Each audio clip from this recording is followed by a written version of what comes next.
So for those of you who like numbers like me, I like to find out exactly where is that galactic center. But today in 2022, 27 degrees Sagittarius, 9 minutes full. But what is the galactic center? I mean, you have these astronomers, researchers, and scientists from around the world. Until they have proof positive, they weren't going to say what it was. So we're just accepting it as already done. But imagine until 2022, they didn't have a clear image of what the galactic center exactly was. They had hypotheses that were strong, but it truly, according to the science, it's a massive object, a supermassive black hole, and they call it Sagittarius A.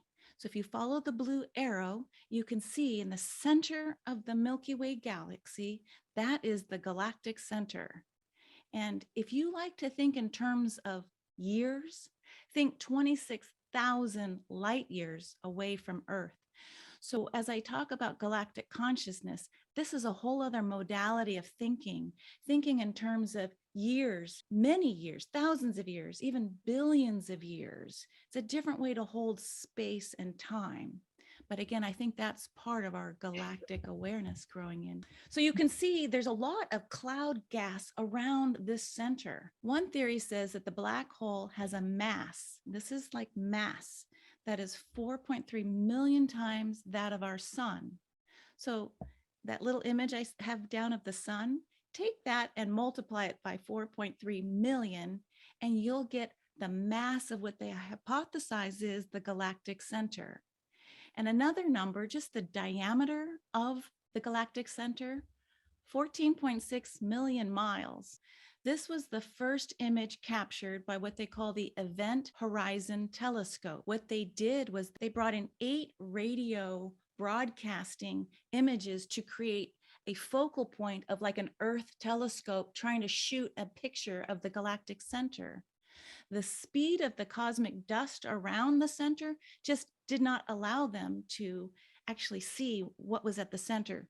They saw something lurking, but that black hole in the middle of the donut was very evasive. On the right-hand picture, you're seeing a close-up of the galactic center. And do you see how fuzzy it is?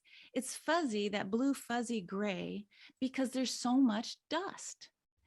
And Julia and I have indicated where in the Sagittarius constellation, Sagittarius A is for the galactic center. But when we talk about metaphysical or esoteric wisdom sharing, we, with our lens of the esoteric, we look at the galactic center as a transmitter of divine consciousness.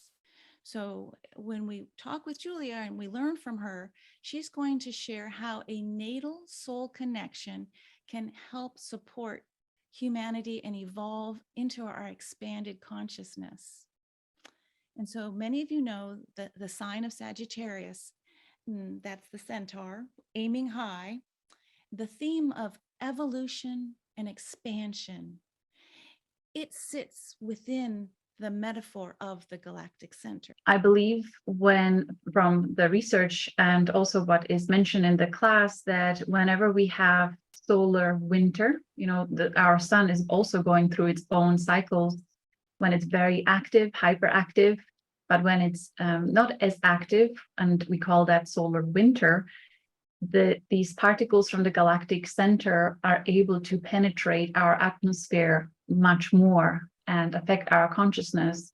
The last solar winter we had was in 2019, and I believe we are heading into one again. And just one more thing I want to add about it. I believe it is said by astronomers that closest to the galactic center, there are many red supergiant star systems, which are considered to be the most ancient, the oldest star system. So there is a lot of ancient wisdom coming in from the center. And metaphorically, many would consider galactic center to be the great mother or source of the great mother, divine mother's consciousness. And we are an echo of, we are the holograms of all that is. So we can technically access divine feminine or divine masculine or this creator original consciousness in any way from any point by focusing on anything. So it's just really about permission slips. Different things work for different people at different stage of their consciousness, of their evolution, right? What does it mean to have the galactic center when it's in one of the 5 aspects? In particular, I would have liked to have asked you too around, what if your origin was, it was like so clear. You have a conjunction to the galactic center with Pluto. I would like you all to have a look at your own natal chart and see where 27, in around 27 degrees of Sagittarius is sitting in your chart, regardless if there are any planets or asteroids next to it. And remember, with galactic center as a point of mighty magnetic force, we can work with orb of influence of 5, even up to 10 degrees, because unconsciously, that point in your chart will be the place where you can reach higher potential for embodying higher consciousness of divine mother, father, unified, that higher wisdom, deep, profound wisdom. You can embody it in that life area based on the house it's sitting on. If it's kind of on the cusp and it's in between the 2 houses and the orb of influence spans over 2 houses, then it will be a little bit of both. So reflect on that. It's more of an unconscious influence rather than you being consciously aware of it until you learn this now, and then you can start actually consciously paying attention to that inner soul calling for you to be your best in that particular area of your life. If there is a planet also next to it, sometimes more than one planet or an asteroid, then those planets and asteroids, their power, their influence will be magnified because of galactic center at the backdrop of them, coming through them. And the same applies for the points like the ascendant, midheaven, IC, or the relationships cusp. So conjunction works like that, where higher wisdom is easy to be embodied. It's already integrated, and it kind of comes from inside out, whether it's through the planet or through any of the points, through your own being, through your own consciousness. You can tap into it very easily and express it easily if you have an opposition. So you look where 27 is in your chart, and then look at the opposing point. So in around 27 degrees of Gemini, right? See where that is in your chart. See if you have any planets there or any of the cardinal points. Take time to think about, reflect on how easy or not easy was it and is it for you to embody and express divine wisdom there.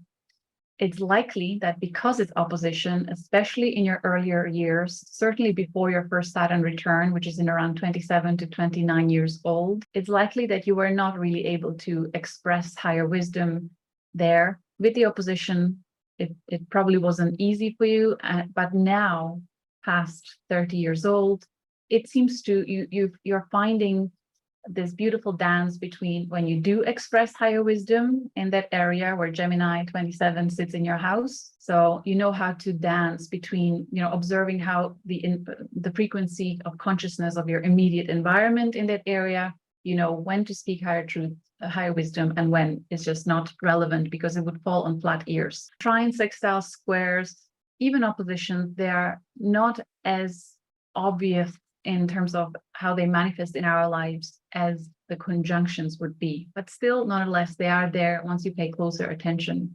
So in your chart, trine would be 4 signs in both directions from Sagittarius. Do you have any planets or any important points at 27 of Aries or Leo? And remember, 5 to 10 degrees, or the closer the orb, the stronger the influence and manifestation will be. So if those points are trining your galactic center, it just comes like an inner gift, something that you have used as a soul in previous incarnations. It's just natural for you to use it, and it comes at certain points where you need to express it. It's just, you know how to apply that higher wisdom in those areas of your life where the houses are for your Aries and Leo. Sextiles, you can count 2 signs from Sagittarius. So look at where 27 degrees of Aquarius is in your chart and Libra. Here are areas of life, and certainly perhaps through the planets, if you have any there, where you are quite fortunate. You can experience blessings and synchronicities where it almost feels like a touch of heaven, like angels looked after you, and you manifest good fortune, good luck in those areas, and certainly in points when you are choosing higher wisdom, higher principles, integrity. When you're embodying those, then those sextiles will reward you in a powerful way. And if you look at the squares, you need to count 3 signs in each direction. So that's Pisces in around 27 degrees or Virgo. If you do, reflect on your life experiences. Is it so that you found it quite difficult to hold higher consciousness and embody it and express it? And whenever you did, was there a lot of friction, especially inside your being, because of the outside reactions? You know, it's likely that in those areas, perhaps you really struggled to hold that because there was either a lot of suffering in the Pisces houses or too much structure in the Virgo houses. Whatever was there in terms of the immediate environment, it was really challenging for you to hold that higher wisdom, but you really wanted to. You felt it, it was available to you, but you didn't know how to express it, how to embody it.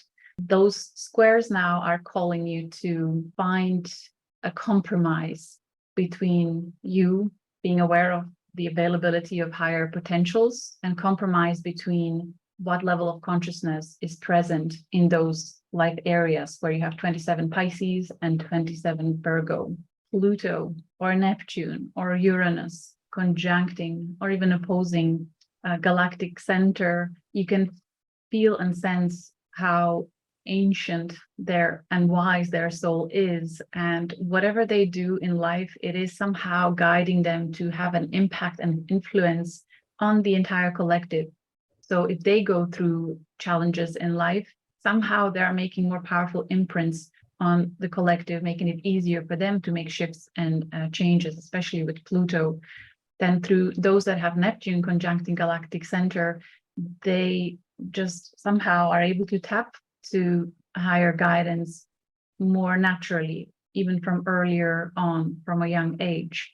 And those that have Uranus conjuncting galactic center, they will feel extra passionate about bringing changes wherever something is of old structure that is not serving, that is stagnant and kind of causing pain. But I would say that those perhaps that have galactic center to the outer planets, it's likely that they may have been involved with collective evolution, whether on Earth or other star systems, in physical form, in human form, many times. Like they've been down here many times. And perhaps those that have it aligned more towards the ascendant, sun, moon, maybe they are not as savvy to be in a human form, and perhaps it's harder for them to adjust because their experience as a soul is more from a non-physical